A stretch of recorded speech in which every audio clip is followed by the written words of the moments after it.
feel like we're kind of ready to go, even though it's a minute or two ahead of time. Episcopalians are not always ready to go a minute or two ahead of time. So this is wonderful. The Lord be with you. Let us pray.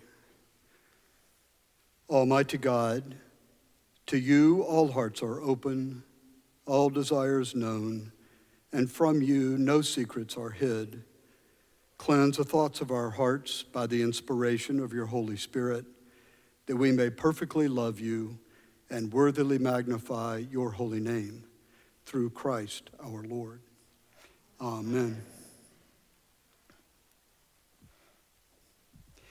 I am going to try to persuade you over the next several weeks that our primary challenge is something other than what we thought our primary challenge was. Which is to say, I think we have assumed, humanity writ large, certainly in the West, have assumed over the last several hundred years that our primary challenge were the limits of our life. And therefore, we were trying to overcome those limits. And we have done a wonderful job. We have eradicated all kinds of diseases through the development of medical technology.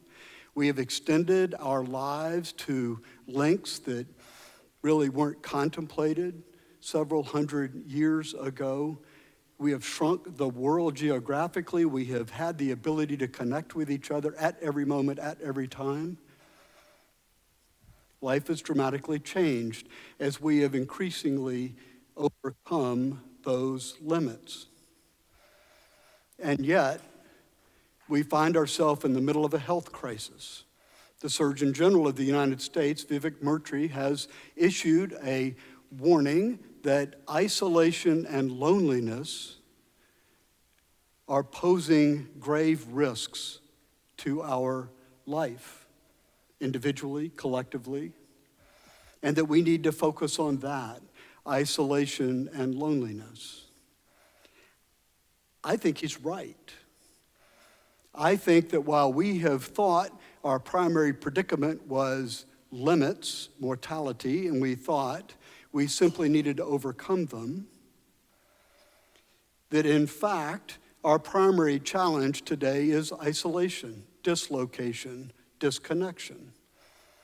And if we want to have a life that's full during those many years, we'll need to shift our focus. Not just as a church, but as a society. We'll need to shift our focus. Because in overcoming our limits, we have unknowingly, I believe, created a situation where we're separated from each other.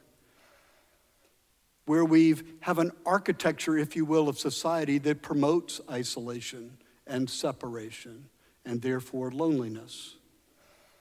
That this creates all kinds of health crises because we were not evolved. We didn't evolve that way. We didn't evolve to be all by ourselves with an iPhone in a dark room while we're playing Zelda. That's not how we evolved to be. And so when we do experience that isolation and loneliness, it seems to, if you will, stimulate our response to threats, our anxiety, which wears on our body, things that are very good and helpful in the short term. If, let's just say, a bear were attacking you, are not all that helpful in the long term if your body stays at that level of alert with the adrenaline flowing and your heart enlarged and all of that blood that your heart generates. If that becomes a chronic condition, you will suffer adverse health consequences. So that's good news for the church. It's good news because I think what we should do about this health crisis is what we do as a church. You know, why do you come to church? For many of us, we come to church to be in the presence of God. It's something we come to enjoy, as Augustine would have said, not use. We don't come to church to gain skills that will make life easier for us. We don't come to church to gain merit with God who will later judge us more favorably. We come to church, I think, simply to be in the presence of God, to worship God. And out of that awareness and connection with God and each other, we walk out into the world convinced that we can help there too. And while there are times where we can do things for other people, I think we do our best work in the world often when we're with other people.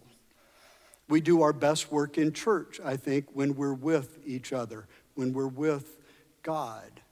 And it is out of that ground, out of that foundation, out of that connection that we can walk out into the world. All of this, I think, turns on what you think about God. So we're going to spend some time exploring what we think about God in order to look differently at how we might walk in the world. I'll start this morning by looking at Vivek Murthy's thoughts about all of this. They are captured in a book. You will not be surprised to learn that this book is available in the bookstore. And I encourage you to read it. I know some of you have and enjoyed it. I think it's got more technical stuff in it that we're going to cover, but it's helpful, I think, for understanding this problem and to move from thinking our problem is overcoming our limits to dealing with isolation and loneliness and the resulting anxiety and despair. But you know how sometimes it's good to read books, but sometimes it's good to hear voices. There's something about the hearing of a person's voice that can give you a greater sense of what they're about. And so we're going to listen this morning to Krista Tippett's interview with Vivek Murthy from April of this year, in which he talks a bit about himself and also this challenge of isolation and loneliness. The longer interview, which I also commend to you, is of course on the web at On Being. We didn't carry that in the bookstore because we thought you could get there by yourself. So On Being, you'll see it there, and it's worth listening to. Then next week, in order to take this concept, I'm going to take this concept and apply it to poverty, lest you think it's just about us in isolation. And I'm going to suggest to you there that a better way of understanding what to do about poverty is under this concept of learning how to be in connection and relationship and being with other people. And then we'll spend some time looking at the story we tell about God and how God is fundamentally relationship. And Christianity, I will assert, is fundamentally a kind of relationship. You might think, for example, about the Trinity, Father, Son, and Holy Spirit, which we understand to be in relationship with each other that is so with, if you will, it's in. They are care for each other. They're giving of themselves to each other, which we often, since the first century, have described as a dance. Just think for a moment about dancing with somebody else, you know, the old kind of dancing where you actually touched each other while you were dancing. And you learned how to move together to the music, yes, but to each other. And in doing so, I think, have a sense of God that is not quite as obvious as we just walk through the world. So I'm going to take that idea of the Trinity and use that to retell some of the story of Christianity in a way to illustrate this idea of being with. So today, Vivek Murthy.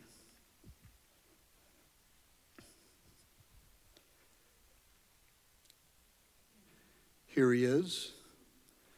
His parents were born in India. He was raised in Miami.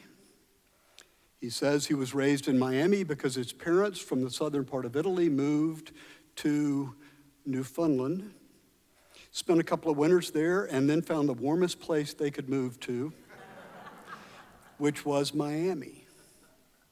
But his memories of growing up in Miami are wonderful because of course, he's part of an immigrant population, but his parents were doctors. His father practiced as a doctor. His mother, I think, fundamentally practiced as a nurse, but I believe was a doctor from her home country.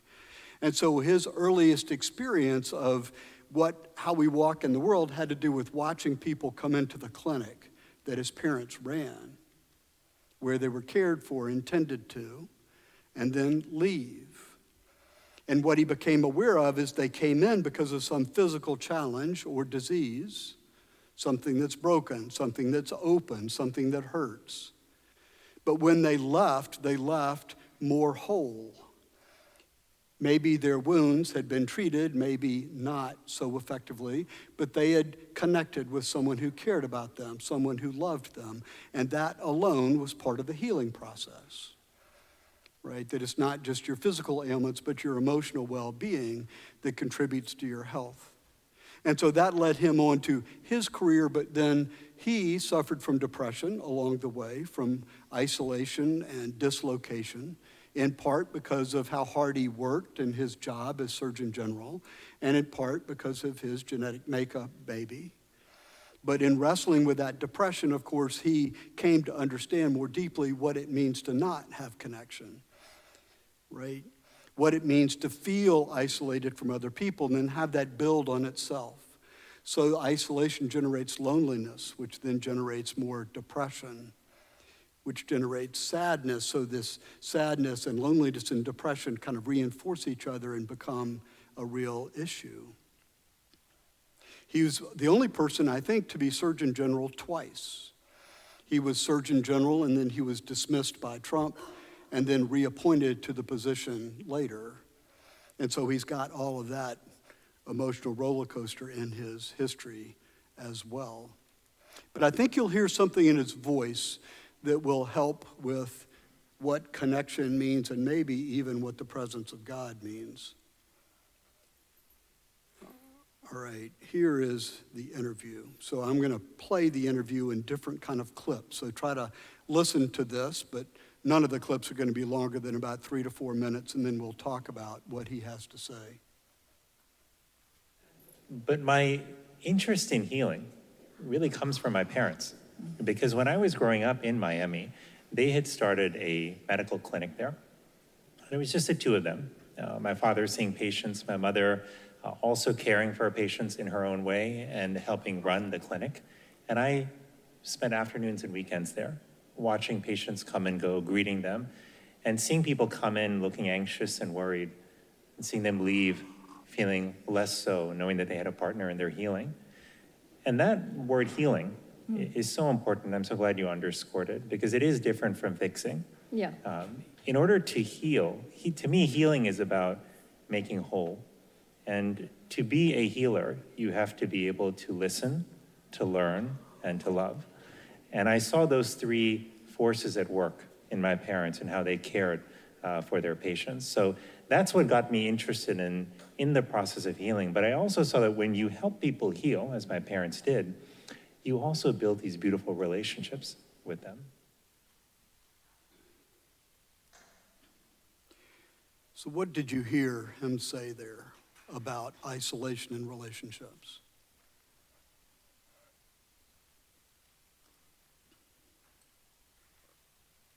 There's no wrong answer. I like that trio, listen, learn, and love, yeah. Notice the first part is listen, right, which can be active, but you're being with when you're listening, right, by definition. What else? Presence. And can you think of what characteristics of that presence did you notice? He said he greeted the people when they came in, and so even that's a thing about presence. Right, wonderful, right? Yeah, so they have, we at the Cathedral think of our values as grace, excellence, and hospitality. They got hospitality right? Just immediately being greeted there, which, at least for many of us, it's like a psychological priming that happens. If the first thing you see is something that's cheerful and inviting and welcoming, you're automatically more open, which gets back to that systemic response we were talking about. Yeah, so thank you. An outcome of healing.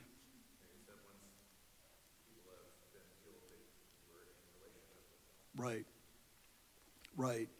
As if that healing is, I mean, we talk about that, and I know you and I have talked about that a bit in terms of gratitude. You know, if you feel gratitude, you're somehow open. Like there's this just thing that happens. Yeah.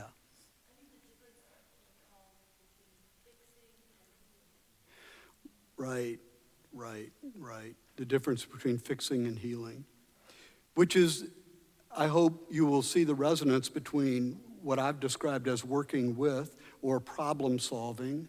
You know, I said in one of my sermons that life is not a problem to be solved, but a mystery to be lived, which sums up everything I'm going to say for the next 10 weeks, I think.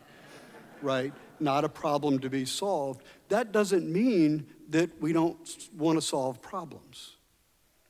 It just means that the mystery ought to be in control. Living into the mystery ought to be in control, and then we solve problems when we encounter them, which I hope you will recognize is exactly the relationship that we were discussing when we talked about epistemology. How do we know what we know about the difference in our hemispheres of a brain and philosophical things that I know you wished I'd never brought up?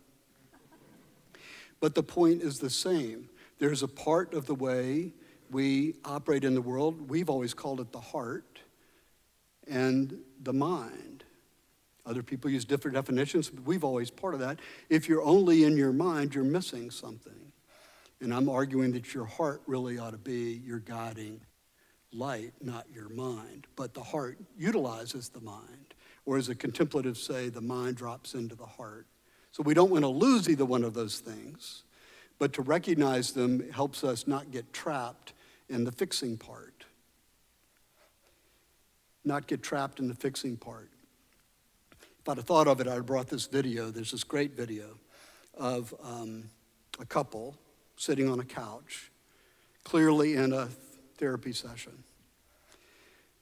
And he's looking at her, and you can just tell he has something to say. I mean, you'll hear his body will flinch, and she's looking at him very intensely, and she's saying, don't try to fix it. You're always trying to fix it. I just want you to listen to me. Don't try to fix it.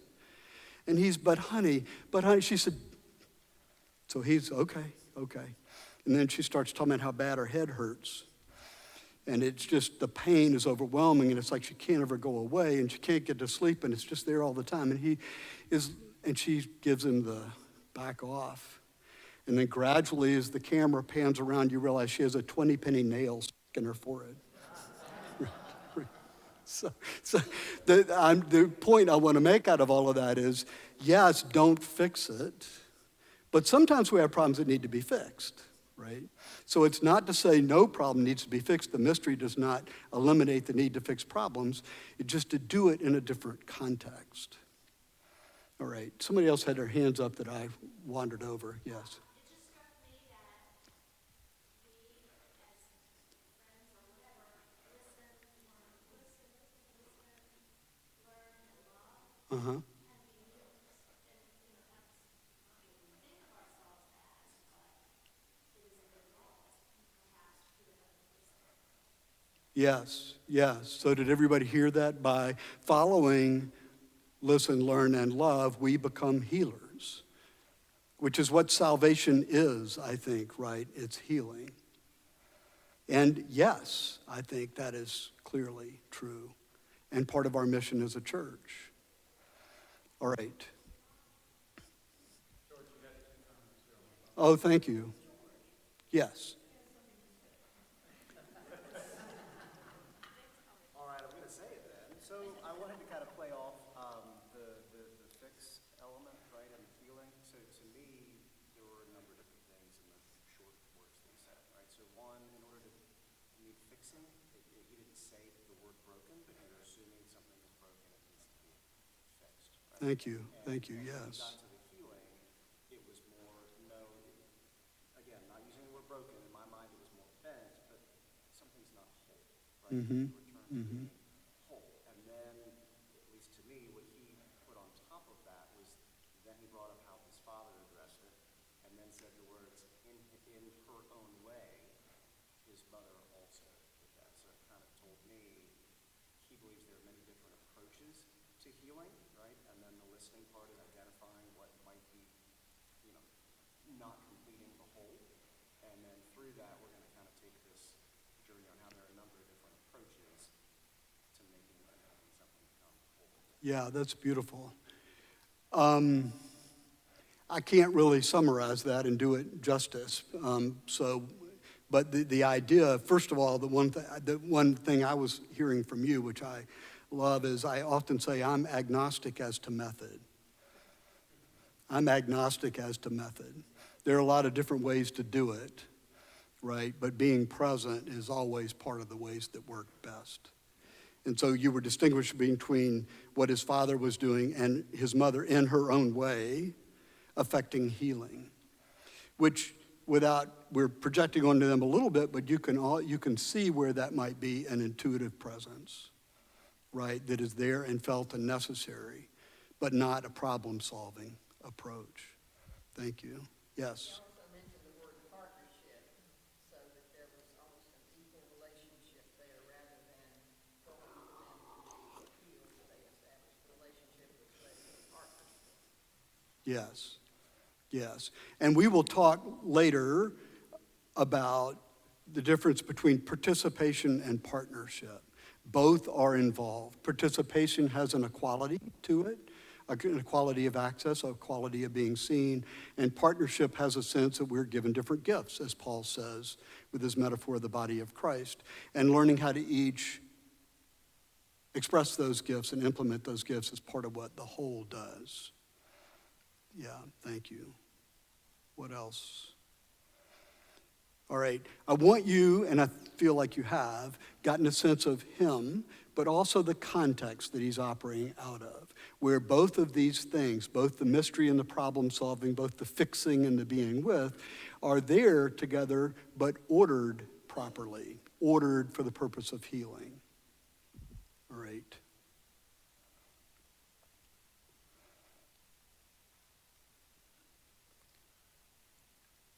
And I've been so admiring of how in your role, you're in workplaces, you're in schools, you're with the Council of Mayors, right? You're with every kind of institution and community that we create in this country.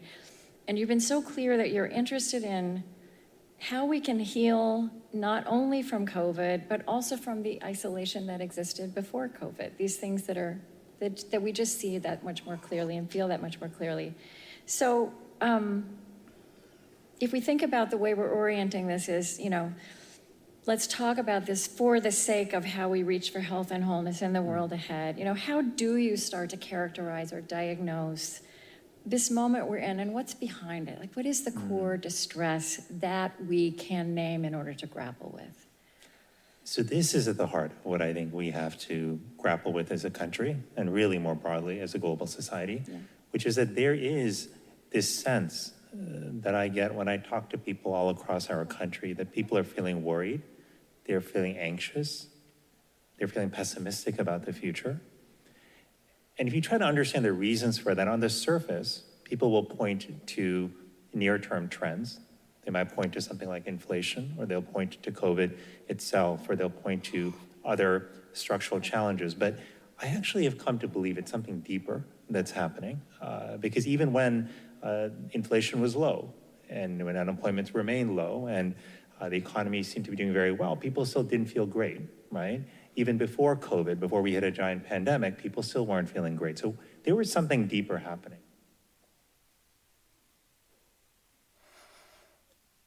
What do you think the deeper thing was that was happening? Politics?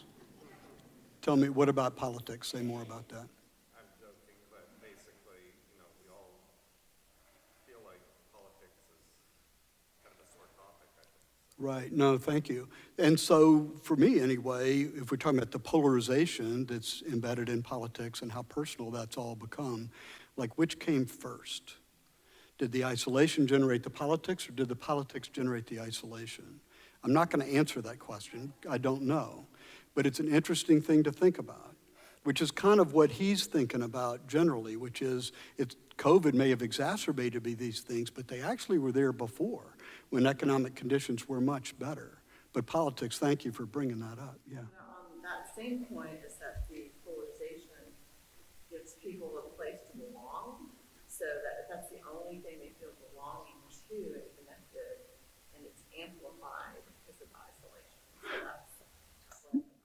Right. No, good point.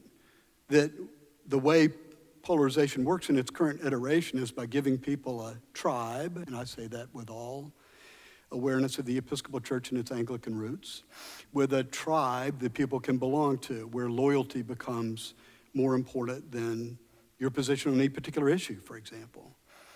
I had a conversation with somebody not long ago, and I asked them what was their position on X, Y, and Z issue.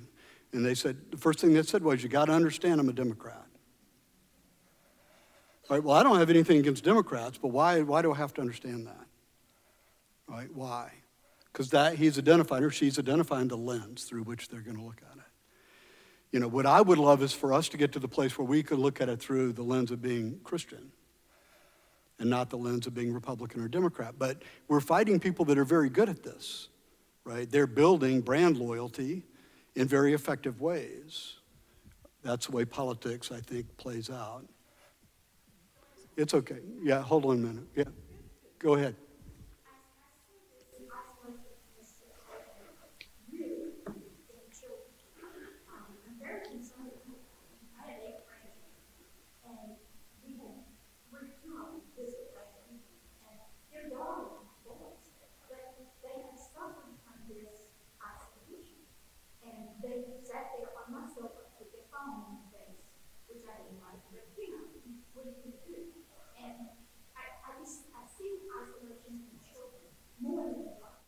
Mm-hmm.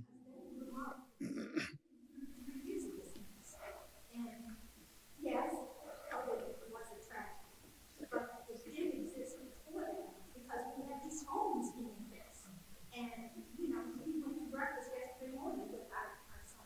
And what did they do? They gave the phones sit there in the restaurant so that they could talk to us because the girl was acting up. I mean, we can't do this with this. We have got to include that. Mm-hmm. Yeah, thank you. So I'm hearing you talk about the architecture and how that generates behavior, and particularly as it relates to social media and phones and everything else. We're going to come over here, but I do want to, I told the story before, but I think about it all the time, where I went up to Cadillac Mountain in Maine. Do you guys know where Cadillac, this is allegedly the easternmost point in the continental United States, right? And so I went up there to watch the sunrise. And you know, you go through the dark and climb the mountain and you're sitting there waiting for the sun to crest over the horizon. And there was a couple on my left and they were maybe in their 60s. And there was a couple on my right and they were maybe in their 30s. And as the sun then the crowd kind of determines when sunrises happen, right? It's this building of consensus. So, but when the moment came, this wonderful moment of the sunrise is up and we're here and there's all this kind of sacred feeling, and the older couple fell into this kind of deep, touching embrace and kissed each other. The younger couple immediately took pictures of it and started sending it to their friends, right? And my immediate reaction was not to condemn them necessarily, just like, isn't that interesting? I mean, they're connecting, and maybe they're connected with each other by doing something at the same time. I don't know. It just wouldn't have been my go-to, you know? Wouldn't have been my go-to, but then I don't have good pictures either. All right, what do you got? Oh, well, now I'm not sure what I was linking to. I think I was linking to the political and just, I guess, generational differences. I remember my mother having dinner parties, and she would try to get people who had different ideas because it would be more interesting. It would be a better party if everybody thought something different. I mean, she'd architect it that way. And now we try not to do that. Oh, you can't have this person there if that person's there, because then it'll just become a fight about politics or policy or whatever. I mean, it's what you're saying. It's just viewed differently. We don't enjoy the engaging on different views because there's identity associated with it, and there's venom in it that I don't think was there. Do we start self-selecting in a homogeneity, just seeking peace? I too grew up that way. My mother's rule for a dinner party was that you needed to invite somebody that didn't fit. How they didn't fit was irrelevant. She was agnostic as to method. But so I'd go home for Christmas all through school, and there'd be some random stranger sitting at the table. It was always like, and it might be, the president of the House of Deputies of the Episcopal Church, or it might be the homeless guy she met in the bookstore. It was very unclear what was going to happen, but it was always fun, and it prevented cliques from forming over the table and introduced new topics. And now you'd have to think twice before you did that. Right. Yeah. I think preceding all of this, isolation has been and is well documented decline in religious, civic, and community activities, so that everybody, rather than having a common purpose, now breaks into these groups. And I think that's the precursor of all this political. Right. The kind of failure of the church in that sense, or people's failure to engage in the church, a precursor. And yes, but it brings it back to this question.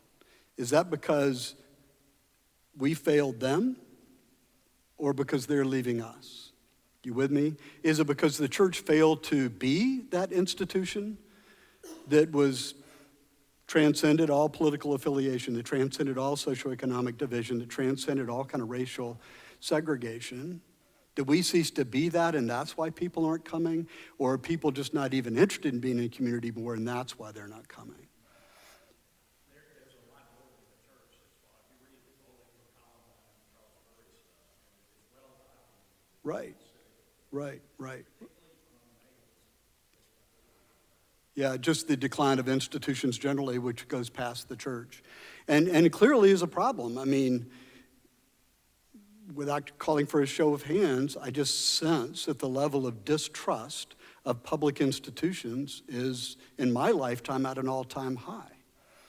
I mean, I see hands coming up already, but yeah, at least that's the way I feel, Jake. And then we'll come back to Alan. Well, I'm glad that so much fodder was given to everybody when I brought up the topic of politics, especially since I'm like the last person to usually bring up that idea. But anyway, my main question that I wanted to bring up now is, this topic of isolation, loneliness, et cetera. I'm Gen X, and I'm sure many of us other in here are as well. That's our stereotype, is the latchkey kids who are left alone, forgotten, and ignored, and we've just had to bumble our way through society that way.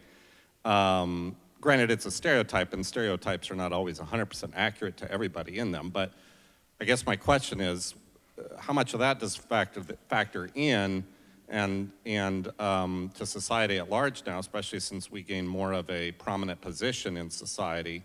And second of all, are we really more so today, are teens more so lonely and isolated than perhaps Gen X has a reputation of being? Yeah, such a good question. Is it generational, and has there really been a change, and how does that play out? I do want to say that, and then thank you, John, for going back to Alan. When Catherine Meeks was in this room, and I adore Catherine, I think she's great, and I think she was great when she was here. But one of the questions at the end of her session, Catherine Meeks was the head, I guess is for another month or two, of the Absalom Jones Center, and kind of in charge of the racial awareness programs that the diocese has instituted. And she sat here and somebody said, well, don't you think we're more polarized now in our politics and culture than we've ever been before? And she said no. She said no. I think what we are experiencing is that there are more voices in the conversation than there have ever been before. So it's one thing when we go back to 1950 and compare our politics and our culture and our general social conversation, if we realize that that was a very narrow group of our entire population engaging in that conversation. Not only just three anchors on it at the end of the day, there's that, but there's also just all these other populations which had no voice. And now they have a voice. And I think her point was, this is all good, but it shouldn't surprise us that it's chaotic as we struggle to figure out how this all works. Because the introduction of these new voices breaks the architecture of order that we had established. That, I think, is the point she was trying to make. Go ahead. George, I would agree that it's an older problem, and perhaps not surprisingly, I would take a hint from Augustine, who asked the question as which Alan came and first. Augustine went to high school together. That's why he's. Which came first, knowledge of God or the desire to praise God?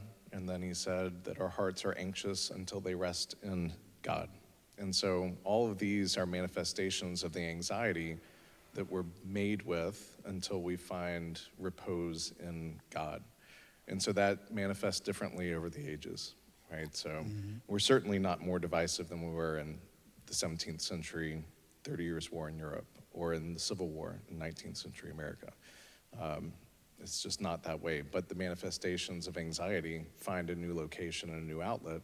And so when I hear, especially, I love it when I hear a scientist say there's something deeper going on, because they usually haven't read Augustine. And I think that theology has some vocabulary to speak to those deeper longings of the heart than anything that I've heard science come up with so far. Right. I would also say, kind of going on that we have an environment, so think of like road rage, right? You're going to get upset easier because you're within the safety and confines of your own car, right? Whereas if you were meeting someone face to face, you might temper your outburst, right? And here, I think when we look at technology like the internet, that provides an added layer of that safety from afar, and I think you're seeing more of those voices, right? Not picking up on as much. So, yeah, if you've raised your hand already, raise your hand now so John will know where you are, and then we'll go to the next clip. Yeah, I just was going to go back to the point of the Surgeon General of how he learned how to interact with people so that it wasn't so isolated. His example was his parents when they came into the clinic. It was a sense that they acknowledged whoever it was. It wasn't a sense of judgmentalism when they walked in the door, like, you have this on your head, or you don't have shoes, or you don't have this. And I think the isolation was there before COVID, but I just think that just put a spotlight on it. And I think we're all trying to come back to that. So that's kind of my takeaway with that original point. Yeah, thank you. Here. I'm Lucy, and I live next door, and with 225 other seniors. And a certain group of them are extremely lonely and feel isolated. They try to meet their problem by gathering in the lobby, hoping someone will see them and talk to them. And if you live there, you feel duty-bound to be kind and stop and talk to them. Actually, listen to them. They need to express their loneliness, and they come right out and say it.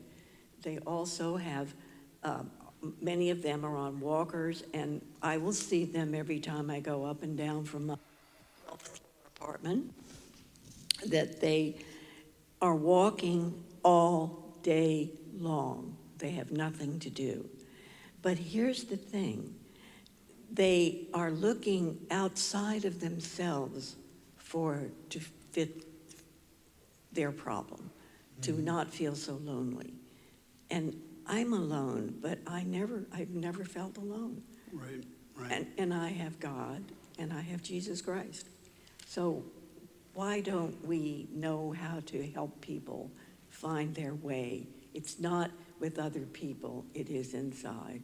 Yeah, thank you, Lucy. And what Lucy's talking about is a tower, so a shout out to St. Anne's Guild, who I think has been very intentional about being with the residents of the towers. Yes, sir. George, you spoke a moment ago about how there are more voices that are now able to be heard, and whether that's technology-enabled or otherwise, they're able to be heard. I guess I question, is it the more voices that are able to be heard, or is it a level of disrespect and vitriol that has entered and has become permissible in our discourse that makes the squeakier wheels even squeakier, that makes the challenge in the discussion more difficult to deal with? Great question. Yeah, more voices, or just people being, well, my own read, which is just my own read, is that there are a lot more voices, and they do tend to sometimes to get into categories, each of which feels total permission to be disruptive. So, like, naturally, I think yes is the answer. But it seems to me in any kind of political or cultural conversation, you just got folks that are there who wouldn't have been there 50 years ago. You know, it just is. Even if they were there 50 years ago, would it not have been the norm for a little bit more control over the... Yes. Is our civility deteriorated? I think so. Yeah, absolutely. All right, well, let's go to the next clip unless I've really cut out somebody that needs to say something. All right. One is, So let me say here, he said there are 4 reasons for this. And so as we close out, we're going to go through these 4 reasons. And one is I keep missing that here. One is the extraordinary pace of change that we are living through. And the thing is, everything is changing, right? How we communicate with one another, how we think about ourselves, how we think about job prospects, how we even think about what constitutes success. And even good change is hard. yeah, As a good friend of mine was sharing the other day, his kid graduated from high school and was going to college. And he said, this is what I've wanted for so many years, my child to do well, to be able to go to college. And I'm heartbroken because my child's leaving, right? So good change can be hard. So one, pace of change. We've kind of addressed that, I think, already with the advent of technology and just the lives we all live. But the second one is? Information environment we're surrounded by, which often is profoundly negative. And I think that's in part because so much of what we see in the news and what gets shared on social media stokes our anxiety and our fear. Even if we're immersed in it, which we are much more so now because information is coming at us through so many channels, unlike 30 years ago, then it can lead us to feel that everything is broken about the world. So which I think was what you were getting to and how loud people are talking. And the deficit model, which we were talking about. The third force, though, is our dialogue, which is that our ability to talk to one another is broken, to put it plainly. We hesitate to bring up issues with other people that we may disagree on because we don't know how they'll react. We think twice before we post something because we're not sure if we're using the right words. And we've come to care less about people's intentions somehow than about the words they use or about the position that they have. Which I think we also talked about, but I do want to emphasize one thing as an analytical point, the idea that doing the right things for the wrong reasons undercuts the good of the right thing. Doing the right thing for the wrong reasons undercuts the good of the right thing, right? You know what I mean? So you've got your intention for a behavior and you've got the behavior itself. And what we're trying to do is put both of those into alignment. It matters why you do something. The analogy that I like is if you own a piece of ground, it matters if you stole it, inherited it, or bought it with your life savings. Right? Your relationship to that ground is different depending upon that. So, and we get caught up in thinking about what our policy ought to be or what our ideology ought to be. I think not to also work on how we are when we get there is to miss a very important thing. The fourth thing then.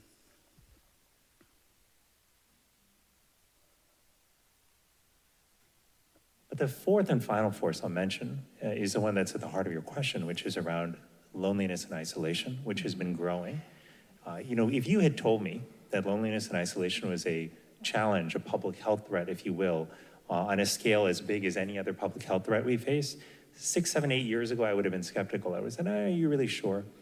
But I actually was educated on this by people all across America who, through their own stories, helped me realize that loneliness was more than something that I had experienced in my own life as a child and as an adult. It was more than something I had just seen in my patients, but it was something that people all across America were experiencing.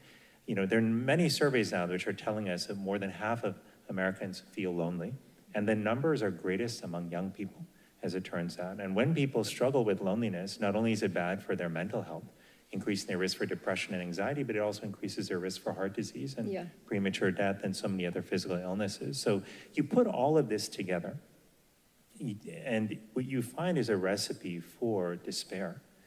And if we want to break this cycle, if we want to actually reclaim lives that are full of joy, that are fulfilling, we have to rebuild fundamentally our connection to one another. And that is one of the great challenges that we've got to undertake in the years ahead.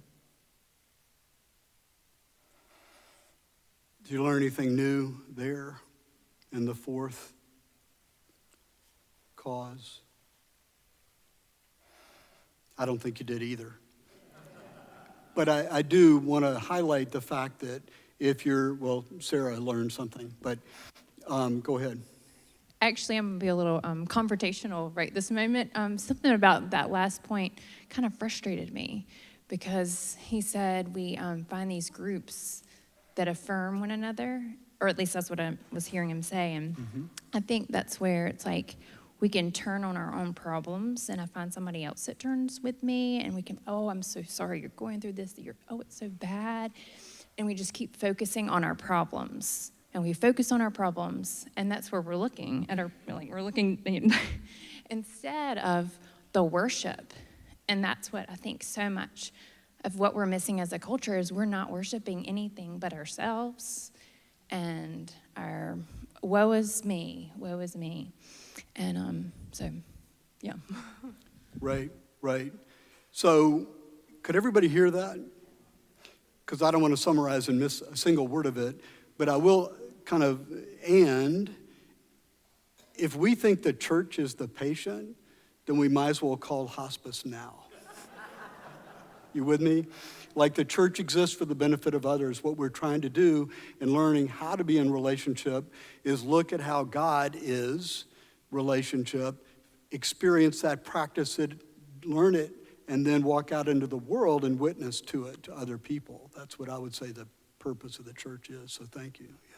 I just want to say I really appreciate this conversation and like this time in this forum because one thing that I was thinking of throughout all of this is like a data point of how loneliness and isolation have always been here, are getting worse, is looking at rates of suicide because they've increased for the last 30 years. And so if you think about everything that's happened in the last 30 years, there's still that arc that's happening, and that's happening across age. It's happening across like every kind of intersection of identity there. And one of the things that I spend a lot of time thinking about is preventing suicide. And one factor of that is understanding that a risk factor to it is when your fundamental human need to belong goes unmet. And I just feel like all of this is kind of clicking together in having this conversation about isolation and loneliness and seeing it as this bigger public health concern, and then kind of looking at that through the lens of where the church fits in. And I just keep thinking about like we have this innate human need to belong. Like that's an aspect that we study in psychology, but it's also I think we can all kind of identify that in our own lives and our own experiences of churches, and that feels like a through line through this conversation. So I also feel like all of this is like suicide prevention, right? To have this, I'm just really excited about it. So. Yeah, well, thank you. So in his book, which again I commend that you read, he traces the evolutionary path of this sense of the need to belong. And as he said in one of the earlier clips, we all know what happened to the rugged individualist in history, right? He got eaten, right? He was isolated and got eaten. That we are drawn to each other. Later in the book, he talks about loneliness being a sign that we're separated. That loneliness is evolutionarily helpful because that's what draws us back in to try to facilitate the social connections which we need to survive. What I'm going to be claiming for the next bit is that we actually know something in the church about how to be in relationship with God and with each other. That we know something about how to be in relationship with God and each other. And that is a gift that if we receive, we have to give to the world. We just happen to be in a moment in time when the world is in desperate need of it, I think. So I'm actually excited about the future of the church, and I'm excited about how we grow when we come together and simply live our lives together, right? And that is, in fact, the answer to so many questions that other people are asking. So, and he does go into suicide in the book too, particularly of children and young men, right? So, all right. Our mental health, in my mind, is the fuel that allows us to be and do what we do, to show up for our family, for our friends, for our workplaces, for our communities. And if that tank is empty, you know, we may not have a diagnosable mental illness, but we won't be functioning anywhere near our full capacity. We may lapse into sadness, into despair, into anger. And so this is about more than diagnosable mental illness, as important as that is. This is about improving our overall level of well-being. And this is where social connection is one of the most powerful tools that we could foster. And it seems so simple that just building relationships could contribute to those outcomes that we almost don't believe it. And if I told you, Chris, if I said, hey, I went into my backyard and I made this pill, and it's pretty amazing, and it's free, and if you take it, it will actually improve your health. It'll make you feel better. It will improve your performance at work. It will improve your grades. Boost Everyone will your be immunity. happier. Yeah. You'd be like, hey, sign me up. I'll take that tomorrow. It turns out that's what social connection is. And we just have to make that a priority and rebuild, I should say, the social infrastructure in our country. I love that pill example, right? If they said, here are the benefits of it, I'm claiming we're not doing it for instrumental purposes, but nevertheless, you hear the benefits of it, would you pay for the blue pill? Yes, I'll even go to Walgreens and pick it up. Well, or you could just talk to somebody. But that's not manufactured. All right, so I'm gonna close with a meditation. He's gonna lead us through a meditation, so you might put your things aside and just get comfortable as he leads us through this, and we'll close with that. So I'll share with you something that I do in my own life, a tool that I reach for when I'm having those moments where I feel alone or I'm starting to feel the despair creeping in. It's very simple. It takes about 15 seconds. So just raise your right hand and place it over your heart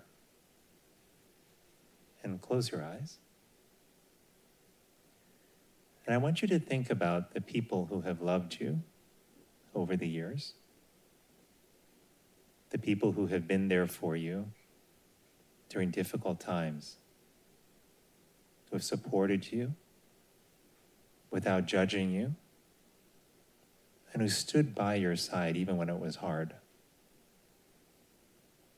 Think about the people who have celebrated your moments of greatest joy with you, the people who saw your successes as theirs, the people who derived such pleasure and fulfillment from seeing you happy. Just feel their love flowing through you, lifting you up, brightening your mood, and filling your heart. And know that that love is always there, even if they're not physically with you, because you carry that love in your heart. And know that you are and always will be worthy of that love. It came to you because you deserved it. And now open your eyes. What you felt in that brief meditation, that was the power of love. That is the power of social connection. That is our birthright. It's who we were designed to be and what we were designed to experience. All of us, regardless of what walk of life we're in, we have the ability to shine a light on the bright spots, whether those are relationships that bring joy or movements in our community that are helping grow connection. It's where we choose to focus our attention. It's where we use our power to focus the attention of others that ultimately determines whether or not we create more light in the world or more darkness.